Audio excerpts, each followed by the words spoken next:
하나님의 말씀 누가복음 12장 49절에서 59절까지 말씀입니다.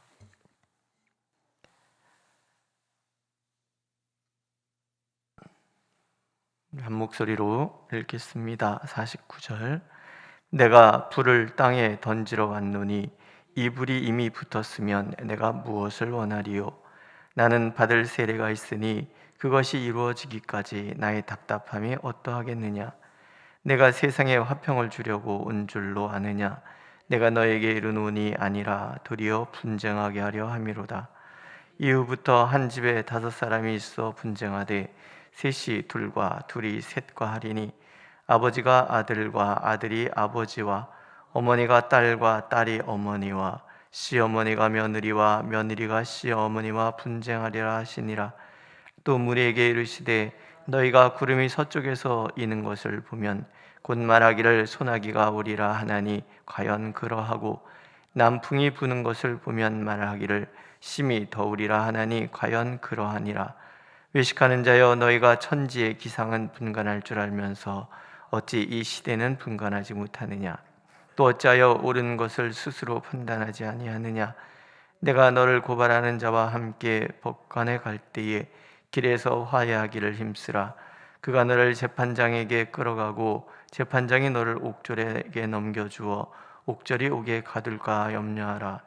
네게 이르노니 한 푼이라도 남김이 없이 갚지 아니하고서는 결코 거기서 나오지 못하리라 하시니라. 아멘. 신학교 들어가서 첫 오리엔테이션 시간에 한 교수님이 이런 얘기를 했습니다. 한 손에는 성경을, 또 한 손에는 신문을. 목사는 선지자적인 시각과 사명을 가지고 이 시대에 대한 끊임없이 감시자가 되어야 한다. 그리고 이 시대를 하나님의 말씀의 법으로 이끌어야 한다. 뭔 얘기인지 모르고 들었습니다. 이게 칼 바르트라는 큰 신학자가 한 말이라는 것도 나중에나 알았는데요.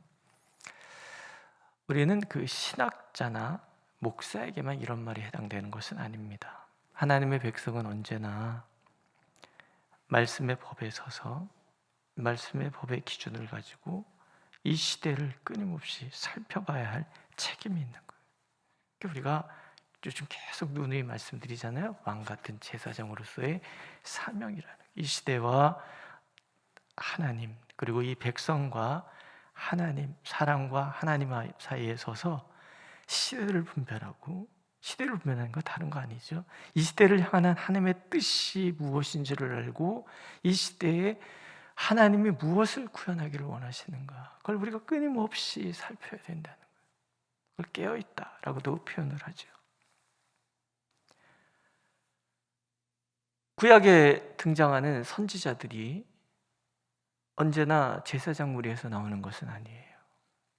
보면은 어떤 사람은 농부였고 어떤 사람은 정치인이기도 하고 왕가에서 태어난 사람이 있는 반면에 한 시골에서 태어난 사람도 있고, 어떤 사람은 가정사의 그 불행한 이력을 가진 사람이 있고, 포로에서 절망 가운데 있는 사람, 때로는 고관대작이기도 하고, 굉장히 여러 가지 삶의 자리에서 하나님 앞에 선 사람, 그러니까 여러 가지 삶의 자리에 있다는 얘기는 사실은 평범하다는 거예요. 모든 사람에게 해당이 되는 건데, 이들은 하나님 앞에 하나님의 말씀의 법에 서서 세상을 돌아보던 그런 사람들이었대요. 그래서 분연히 하나님의 마음을 가지고 일어나서 세상을 향하여는 하나님의 뜻을 전하고, 또 하나님을 향하여서는 이 세상에 무너진 데를 가로막고 서서 하나님 앞에 간구하는 사람들, 그들이 바로 선지자들이고 이 시대에 하나님께서 필요로 하는 하나님의 백성이라는 거죠.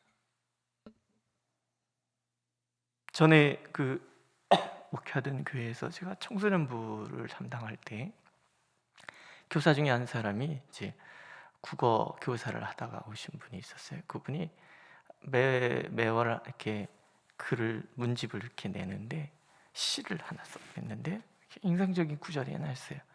햇볕을 얘기를 하는데 우리 그냥 볕 따뜻하다 뭐 이렇게 얘기할 텐데 그 사람은 날카로운 창과 같은 빛, 이렇게 표현을 했어요. 그게 되게 지금도 가슴에 와닿아요. 빛이라는 것이 때로는 온화하게 우리를 감싸주고 어둠을 밝히는 것이기도 하지만 때로는 그 빛이라는 것 자체가 광선이잖아요. 그래서 날카롭게 어느 지점을 찌르는 것 같은 역할도 한단 말이죠. 그러니까 우리가 하나님의 빛으로 살아간다는 것은 온화하게 세상을 감싸고 밝히는 역할도 하는 것뿐만이 아니라 때로는 그 날카로움으로 어둠을 송곳같이 찌르는 그런 삶도 살아내야 된다는 거죠. 근데 이 삶이 그냥 쉬운 삶인가요? 결국은 이 삶은 이 세상과 충돌할 수밖에 없다라는 것을 각오해야 되는 삶인 거예요. 진리와 비진리는 충돌할 수밖에 없어요. 왜냐하면 빛과 어둠은 공존할 수가 없습니다. 무엇보다도 빛에 대해서 우리에게 자세히 설명하는 요한복음에서 예수님은 이런 얘기를 하시죠. 빛이 세상에 왔을 때 사람들이 자기 행위가 악함으로 빛보다 어둠을 더 사랑하는 것이니라. 악을 행하는 자마다 빛을 미워하여 빛으로 오지 아니하나니 이는 그 행위가 드러날까 함이요 진리를 따르는 자는 빛으로 오나니 이는 그 행위가 하나님 안에서 행한 것임을 나타내려 하려 함이라. 진리와 비진리, 어둠과 빛은 충돌할 수밖에 없어요. 예수를 믿는다는 것은 이 세상에 살지만 이 세상에서 구분된 삶을 사는, 이걸 레위기에서는 거룩이라고 표현을 해요. 예수를 믿는 삶이라는 것은 등경 위에 둔 등불과 같아서 만인에게 주목받는 자리이기도 하고요. 때로는 우리의 일거수일투족을 통하여 빛처럼 세상 사람들에게 방향을 제시하고 영향을 끼치는 그런 삶을 사는, 그렇기 때문에 세상과 다른 우리를 세상은 때로 비판하기도 하고 그래서 번번이 충돌이 일어날 수밖에 없다라는 거예요. 제일 먼저 일어나야 되는 곳이 가정이라는 거죠. 셋이, 둘이, 셋이, 아버지와 아들이, 아들이 아버지, 어머니와 딸이, 딸과 어머니, 시어머니와 며느리, 며느리와 시어머니. 왜 충돌이 일어납니까? 다른 삶을 살기 때문에. 뭐 옆집 사람 뭘 어떻게 살든 우리가 뭔 관심 있겠습니까?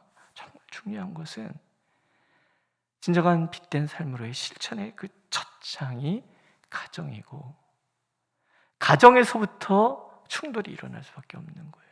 왜 충돌이 일어납니까? 진리가 비진리를 진리로 바꾸기 위해서, 빛이 어둠 가운데서 어둠을 밝히기 위해서 가정에서부터 일어나는 거예요. 가정에서부터 가족들에게 인정받는 삶을 살아야 된다는 말과 같은 말이에요. 그렇지 않습니까? 다른 방식의 삶, 예수 그리스도의 사람으로서의 삶, 이 삶이 언제나 우리 가정에서부터 출발을 하고 가정에서부터 내가 빛으로서의 삶을 살아낼 때 충돌은 있겠지만 그러나 그것으로 인해서 가정이 복음화되고 내 가정이 복음화되는 것을 통해서 이웃이 복음화되고 이웃이 확장돼 갈 때 이 도시가, 이 민족이, 세계가 변해가는 거예요. 예수께서는 불을 땅에 던지러 보셨다고 얘기를 하세요. 이미 불이 붙었어요. 왜냐하면 주님의 사역이 시작이 되었기 때문에.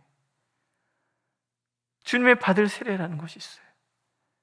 이 세상의 그 모든 어둠을 다 끌어안아야 되는 거예요. 이 세상의 모든 죄를, 심판을 대신 받으셔야 될 그런 세례가 남아있는 거예요. 그래서 답답함이 있단 말이죠. 사람들은 바뀌어야 되는데 위선이 난무하는 그 시대 속에서 제자들조차도 갈 바를 알지 못해서 내 형에게 얘기하여 재산을 나누라 하게 하소서, 탐심이 가득하게 있기도 하고 무엇을 먹을까 무엇을 마실까 그저 염려하며 살아가는 이런 시대를 바라보면서 예수님은 십자가는 다가오는데 도무지 변하지 않는 이들을 바라보면서 답답함이 있으신 거예요. 그럼에도 불구하고 예수님은 끊임없이 말씀하시는 거예요. 가르치시는 거예요. 어느 날 성령께서 임하셔서 이 제자들의 마음을 만지실 때 이들이 일으킬 새로운 바람, 이들이 일구어 갈 하나님 나라의 그 확장의 놀라운 그 모습들을 예수님이 기대하시 끊임없이 답답하지만 회피하지 말라는 거. 가정에서의 갈등이 일어나든 이웃과의 갈등이 일어나든 그것 때문에 비진리가 진리를 충돌해 올 때 두려워하지 말라는 거. 그것에 대해 맞닥뜨려 나가고 부딪혀가고 그래서 바꿔가는 거죠. 교회가 힘을 잃는 것은요, 빛의 사명을 다하지 못하기 때문인 거죠. 진리를 알면서 진리를 말하지 못하거나 진리를 따라 살지 못하기 때문에 그렇더라는 거예요. 앞에 말씀드린 것처럼 알고도 행하지 않는 사람이 받는 벌이라는 것이죠. 하나님께서는 우리가 알기 때문에, 받았기 때문에 그것을 가볍게 여기지 말고 하나님의 자녀로서 당당하게 이 세상을 부딪혀 나가는 우리가 되기를 원하십니다. 세상에서는 너희가 환난을 당하나 담대하라, 내가 세상을 이기었노라. 이런 주님의 분명한 격려와 또 희망의 말씀을 가슴에 품고 그렇게 비진리가 어둠이 만연한 이 세상 속에서 하나님의 사람으로 당당히 서는 우리가 되기를 원하십니다. 숫자가 많고 적고는 중요하지 않아요. 빛이 존재하는 한 어둠은 물러갈 수밖에 없잖아요. 믿으십니까? 두 번째는요, 시대를 분별하는 거죠. 천지의 기상은 분별하면서 어찌 시대는 분간하지 못하느냐? 어찌하여 옳은 것을 스스로 판단하지 못하느냐? 예수님의 말씀이에요. 이 세상의 지혜자들은요, 바람만 불어도 남풍이 부는구나, 북풍이 부는구나, 겨울이 오는구나, 봄이 오는구나 다 알잖아요. 저희 아파트에 그 벚나무하고 목련이 이렇게 몽우리를 벌써 이렇게 치더라고요. 제 아내는 그걸 이렇게 보면서 어머 얘들아 반가워 막 이래요. 그래서 그럴 때마다 가슴이 뭉클뭉클합니다. 이 봄이 새롭게 다가오는 것, 그것이 우리에게 하나님께서 주신 분별의 지혜잖아요. 그런데 꽃망울이 터지는 것을 보면서 봄이 다가오는 아는 우리가 어찌 시대를 분간하지 못하는 거죠. 주님께서 다가오고 계시다는 것, 하나님이 이 시대를 향하여 무엇을 말씀하시는가 들여다봐야 될 우리가 거기서 대해서 무관심하다 그러면 하나님의 백성으로서의 삶이 아닌 거죠. 하나님께서 우리에게 말씀을 맡기신 이유, 만약 우리가 믿음을 잃어버리면, 천지의 기상은 읽을 줄 알면서 주님의 때를 보지 못한다면 우리는 예수님 당시에 책망받았던 바리새인이나 율법사들과 다를 바가 없는 거죠. 말씀을 가진 자지만 자신의 욕심과 그릇된 가치관에 취해서 주님을 거부하고 결국은 심판의 날을 자초했던 그들의 위선, 그들의 어리석음을 굳이 우리 것 삼을 필요는 없는 거잖아요. 그렇지 않습니까? 예수님께서 누가복음에서 이런 얘기를 하십니다. 너희는 스스로 조심하라. 그렇지 않으면 방탕함과 술 취함과 생활의 염려로 마음이 둔하여지고 뜻밖의 그날이 덫과 같이 너에게 임하리라. 덫이 어디에 있는지를 안다면 덫에 걸릴 사람이 누가 있겠습니까? 하나님의 심판의 날이 언제인지 정확하게 안다면 그 심판의 날을 피해가지 못할 사람이 어디 있겠습니까? 알 수 없는 거예요. 그래서 우리는 늘 시대를 분간하고 이 시대를 향한 하나님의 선하신 뜻이 무엇인지를 살펴야 되는 거죠. 거기에 보면은 화해라는 말이 나오죠. 무엇이 옳은가를 판별할 때 먼저 사람과의 관계에서의 회개를 예수님께서 말씀을 하세요. 하나님의 심판은 분명히 있는데 그렇다면 나를 돌아봐야 되는데 먼저는 관계 속에서 나는 사람들과 화해를 이루고 있는가. 마태복음에 보면은 하나님 앞에 제물을 드리다가 갑자기 화해할 일이 생겨 먼저 가서 화해하고 오라 말씀하시잖아요. 내가 그리스도인으로서 살아간다는 것은 오늘 내 관계 속에서의 먼저 화해를 이루는, 이 관계 속에서의 화해를 이룰 때 비로소 우리는 하나님과의 관계에서의 갈등을 뛰어넘어서 화해로 나갈 수 있다는 거예요. 제약된 성품을 가지고 살기 때문에 항상 죄의 위험에 노출되어 있는 우리, 이게 옳고 그름을 분별하는 두 번째, 시대를 분별하고 그래서 나를 분별하고 하나님의 때를 분별하는 삶. 언제나 그리스도인들에게 요구되는 것은요, 깨어있는 삶이에요. 세상에 취해서 정신없이 살다가 보면 나도 모르게 그날이 덫과 같이 임하는 것, 그건 인간이 가지고 있는 근본적인 어리석음일 것이지요. 하나님은 오늘도 우리가 깨어 있어서 하나님의 백성으로서 나는 어찌 살아야 되는가, 이 시대를 향한 하나님의 뜻을 나는 분별하고 있는가, 조금 알면 조금 아는 대로, 많이 알면 많이 아는 대로 그렇게 하나님 앞에 서서 하나님의 뜻을 이 땅에 구현해가는 저와 여러분들이 되시기를 하나님은 간절히 원하고 계십니다. 기도하겠습니다. 우리를 주님의 백성 삼으시고 아름다운 교회로 모이게 하시는 하나님, 이제 우리가 서로가 서로를 격려하고 위로하고 힘을 합쳐서 이 시대를 향한 하나님의 선하신 뜻, 이 시대를 향하신 하나님의 그 뜻을 분별하는 그 지혜, 그것을 알고 함께 주님의 뜻을 이루어가는 교회 성도들이 되도록 인도하여 주옵소서.